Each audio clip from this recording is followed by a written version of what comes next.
नाज़रीन अस्सलाम वालेकुम। नाज़रीन doctor Danish programme real focus के साथ हाजिर है। नाज़रीन एक अहम डिस्कशन है, एक अहम तज्ज़िया है मौजूदा हालात के हवाले से। कल मेरी बहुत अहम लोगों से बात हुई। मैंने कल बताया था मेरे एक वीडियो व्लॉग का ताल्लुक़ दूसरे से ज़रूर होता है, इसलिए देखा करें। मैंने कल बताया था कि रात कल बहुत अहम मुलाकात शहबाज शरीफ साहब की मौलाना फजल रहमान साहब से भी हुई, बिलावल साहब से भी डिस्कशन हुई, मियाँ नवाज शरीफ साहब से भी, और इस्टेब्लिशमेंट के एक बहुत अहम आदमी से भी कल के जो हालात थे उसके ऊपर बात हुई। देखें इस वक्त जो है वो अपोजिशन या पीडीएम चाहती है कि जी मिड टर्म इलेक्शन होना चाहिए, क्योंकि मुल्क के हालात ऐसे हैं कि मिड टर्म के अलावा कोई और रास्ता नहीं है। लेकिन अपोजिशन और पीडीएम ये चाहती है कि मिड टर्म इलेक्शन हो तो इस तरह हो कि जो लोग यानी इस्टेब्लिशमेंट जिस तरीके से इस मौजूदा नाअहल हुकूमत को ले के आए थे चोर दरवाजे से, उसी तरीके से उनको भेज दें। ये उनका तकाजा है मिड टर्म इलेक्शन के साथ कि जी आप लाएं, आप भेजें। दूसरी तरफ हुकूमत भी ये चाहती है कि मिड टर्म इलेक्शन हो, क्योंकि उसके पास नीचे ज़मीन में कुछ नहीं है। ये जो भी उसने प्रोपेगेंडा किया हुआ है मईशत का, आप देखें अभी पेट्रोलियम लेवी के हवाले से हमने बात की थी, 15 दिन की बात कर रहे थे कि रेट चेंज होगा, 2 दिन में चेंज हो गया। तो ये सब ग्राउंड में कुछ नहीं है, ये सिर्फ आदादुशुमार है। अगर आदादुशुमार अवामी हालत में रिफ्लेक्ट होते तो फिर हम कह सकते थे कि जी मईशत बेहतर जा रही है। अवामी हालात आपको पता है बदतरीन अवामी हालात है, बेरोज़गारी में इजाफा है, आम अशिया में इजाफा है, पेट्रोलियम मसनूआत में इजाफा है, गैस बिजली का बिल में इजाफा है, खाने पीने की चीज़ों में इजाफा है, बदतरीन इजाफे हैं। इतना इजाफा है कि गुर्बत जो है वो आसमान पे जा रही है, इन्फ्लेशन आसमान पे जा रही है, 11% से ऊपर जा रहा है, मुसलसल बढ़ता जा रहा है। सोने का भाव बढ़ गया है, आपके डॉलर्स का भाव बढ़ रहा है, मसनूई तरीके से आपने रोका है। लेकिन क्या है कि आप जो हैं वो ये हालात है सूरत हाल। तो आपके पास कुछ भी नहीं है। वो चाहते हैं कि मिड टर्म इलेक्शन हो ताकि मिड टर्म तक यानी 23 तक जाते जाते तो इनकी तो और हालत ख़रीब हो जाएगी। तो इमरान खान चाहते हैं कि मिड टर्म इलेक्शन हो, लेकिन मिड टर्म इलेक्शन वो ये चाहते हैं इस तरह हो कि उन्हें सियासी शहीद किया जाए। इस मुल्क में जो है वो कोई खाना जंगी हो, एमरजेंसी हो, मार्शल लॉ हो, ताकि वो उनकी ये कारकर्दगी छुप जाए और वो मजलूम बनकर जाए। वो भी मिड टर्म चाहते हैं। इस्टेब्लिशमेंट भी मिड टर्म चाहती है। इस्टेब्लिशमेंट अब इस नाकारा हुकूमत से, नाअहल हुकूमत से जो कि लाइबिलिटी बन गए इनके ऊपर और अभी टकराव की सियासत कर रहे हैं, ख़तरनाक सूरत हाल बन गई है। तो इस्टेब्लिशमेंट मेन इस्टेब्लिशमेंट भी चाहती है कि भी ये जाए। हालांकि इस्टेब्लिशमेंट का एक इदारा या तो 3-4 किरदार अभी भी इमरान खान के साथ खड़े हैं अपने मफादात के हवाले से, लेकिन मेन इस्टेब्लिशमेंट चाहती है घर जाए। लेकिन वो इस बुनियाद पर घर भेजने को तैयार नहीं है कि वो जो है इमरान खान मजलूम बन जाएं और वो अपनी नाकामी को भी सामने रखें या कोई मार्शल लॉ की सूरत में आ जाए। नहीं, वो नहीं चाहते ये। वो चाहते हैं कि इमरान खान की हुकूमत का ख़ात्मा हो और एक ऐसे तरीके से हो कि जिनमें उनके भी जो मफादात हैं, जो बातें हैं, उनकी लिहाज से चंद उनके भी डिमांड है वो पूरी हों। वरना तो इमरान खान की हुकूमत को गिराने में कितनी देर लगती है, ये मैं पहले ही बता चुका हूँ। इसके साथ साथ इस मुल्क के ब्यूरोक्रेट, इस मुल्क की आपके बिजनेसमैन, इस मुल्क के सिविल इंतज़ामिया, इस मुल्क के उलमा, इस मुल्क के नौजवान, इस मुल्क के अवाम भी इस हुकूमत से छुटकारा चाहते हैं। जो सूरत हाल है आप देख लें कि क्राइम रेट कहाँ बढ़ चुका है। गुर्बत और बेरोज़गारी की वजह से मिडिल क्लास जो है वो गरीब बन चुकी है, वो तो अब रोड में बैठ चुकी है, जो एक बहुत अहम क्लास होती थी। और 20 ख़ानदान अमीरों का इमरान खान के ज़माने में जो है वो चांदी लग गई है, चाहे वो स्टॉक एक्सचेंज के माफियाज हों, लैंड माफियाज हों या आपके वो बिल्डर माफियाज हों, उनकी चांदी हो गई है।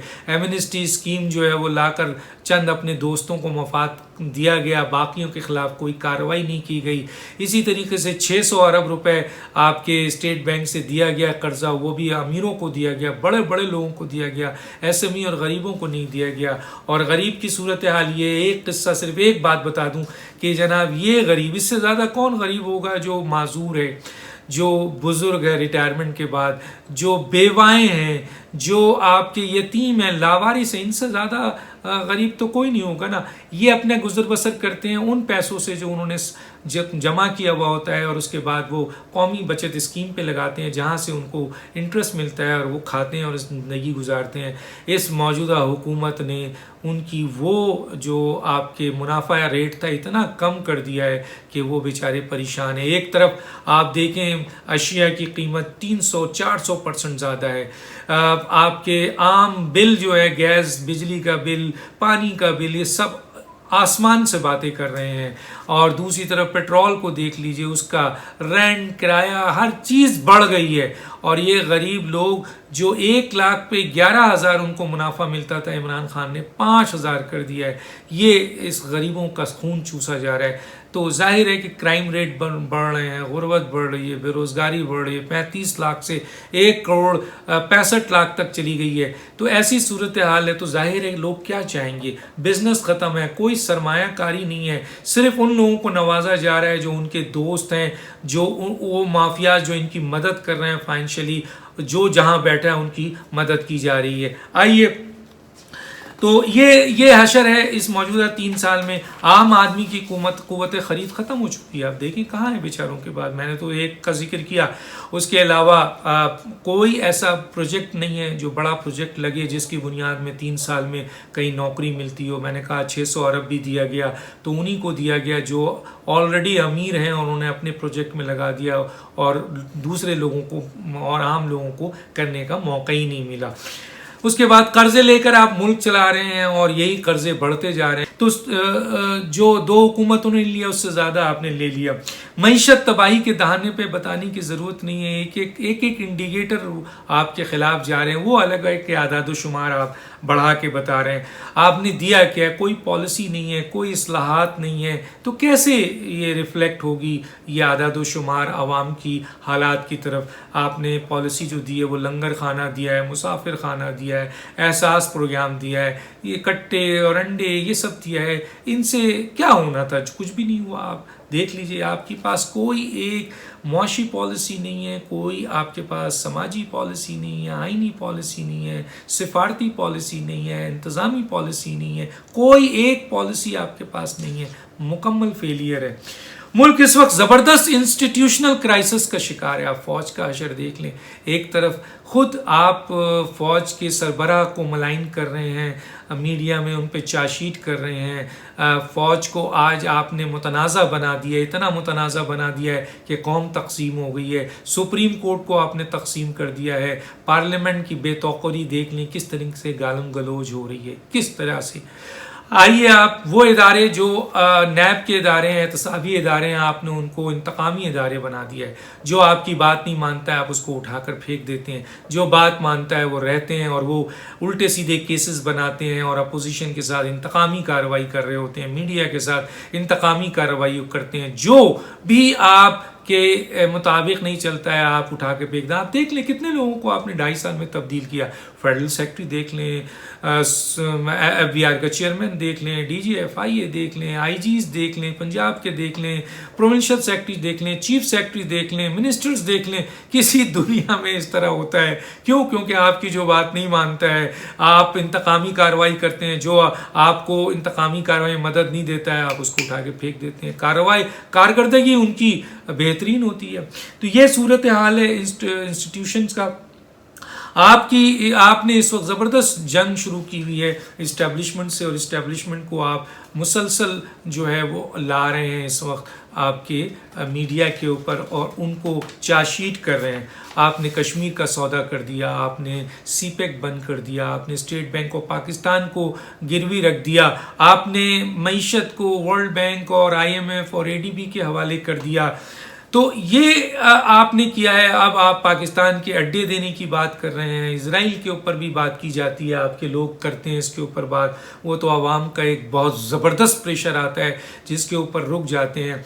ये इल्ज़ामात आप सारी इस्टेब्लिशमेंट को अब दे रहे हैं, हालांकि ये सारे वादे आप खुद अमेरिका में करके आए थे, जो पाकिस्तान पहुंचे थे तो आपने कहा था कि मैं वर्ल्ड कप जीत के आऊँ। तो ये सारी बातें लोग कहते हैं, मैं नहीं कह रहा। जो अमेरिका में मौजूद वहाँ के अहम तरीन सहाफ़ी हैं वो ये कहते हैं कि ये सारी बातें तो आप करके आए हैं जो आज आप दूसरों पे डाल रहे हैं, ये एग्री करके आए हैं और ये सब कुछ कर रहे हैं। यहाँ पे कश्मीर का सौदा हो गया, सीपैक बंद हो गया, 9 कमर्शियल जोन में से एक जोन अब तक नहीं बना है, स्टेट बैंक गिरवी हो गया, और क्या क्या आप कर रहे हैं। इसके अलावा आप सिफारती लेवल पर देखिए, आप एक ममालिक आपके साथ नहीं है, 193 ममालिक यूएन के नहीं है, 57 ओआईसी का नहीं है, 27 यूरोपीय यूनियन नहीं है, 23 अरब लीग नहीं है, 7 सार्क नहीं है, एक पड़ोसी नहीं है, और चाइना जैसे मुल्क को भी अब आप नाराज कर रहे हैं अपने मफादात के लिए, और अब वो नाराज हो चुका है और अपनी बड़ी इन्वेस्टमेंट उसने ईरान की तरफ मूव कर दी है। तो मुल्क को आप ले जा रहे हैं खाना जंगी की तरफ, मार्शल लॉ की तरफ। आप ऐसे हालात पैदा कर रहे हैं, ऐसी बातें सुनने में आ रही हैं पीएम हाउस से और आपके रफ़ीकों के ज़रिए, और जिनसे आप डिस्कस करते हैं अहम तरीन लोगों से, वो बाहर आकर जो बात बता रहे हैं वो बहुत ख़तरनाक बातें बता रहे हैं आपके हवाले से कि आप अहम तरीन इदारों के सरबराहों के बारे में क्या कह रहे हैं, क्या आपकी सोच है, इस इदारे के बारे में क्या कह रहे हैं, आगे चल के क्या होने वाला है। इस तरीके से तो यकीनन मुल्क में खाना जंगी होगी, एमरजेंसी लगेगी, मार्शल लॉ आएगा और मुल्क तबाही की तरफ जाएगा। और जाहिर है उसका फ़ायदा उनको होगा जो अपनी नाकाम हिकमत अमली, नाकाम पॉलिसीज़, नाकाम हुकूमत को छुपाना चाहेंगे। तो ये बहुत ही इंपॉर्टेंट था। और एक और बात मैं बता दूं कि इसका सोल्यूशन सिर्फ ये है, हर तबका ये कहता है कि मिड टर्म होना चाहिए, और अब मिड टर्म के लिए जब हालात बनने लगे तो आपने शहबाज शरीफ साहब के खिलाफ साजिश शुरू कर दी, और ये कहा गया है कि शहबाज शरीफ को किसी भी सूरत में दोबारा अंदर किया जाए। इसीलिए चीनी के वाक़यात में उनको नोटिस भी आ चुका है, ताकि, और ये भी कहा गया है कि शहबाज शरीफ बाहर रहेंगे तो अपोजिशन सब मिलकर अपना काम कर जाएगी, और अगर आप सब शहबाज शरीफ बाहर रहेंगे तो इस्टेब्लिशमेंट भी मुफाहमत में बैठी रहेगी, और ये कि आपकी हुकूमत को खतरा होगा। यानी इमरान खान साहब की हुकूमत को खतरा है अगर शहबाज शरीफ बाहर है। और एक बात और भी बता दूं, चाहे मौलाना फजलुर रहमान हो, चाहे मियां नवाज शरीफ हो, चाहे बिलावल भुट्टो, आसिफ जरदारी हो या शहबाज शरीफ हो, इस्टेब्लिशमेंट की हकीकत को समझते हैं और एक मुफाहमत की सियासत चाहते हैं और इस हुकूमत से छुटकारा चाहते हैं। मिड टर्म इलेक्शन मौजूदा हालात का हल है, वरना एक कौमी हुकूमत। डॉक्टर दानिश को याद दीजिए। अल्लाह हाफिज।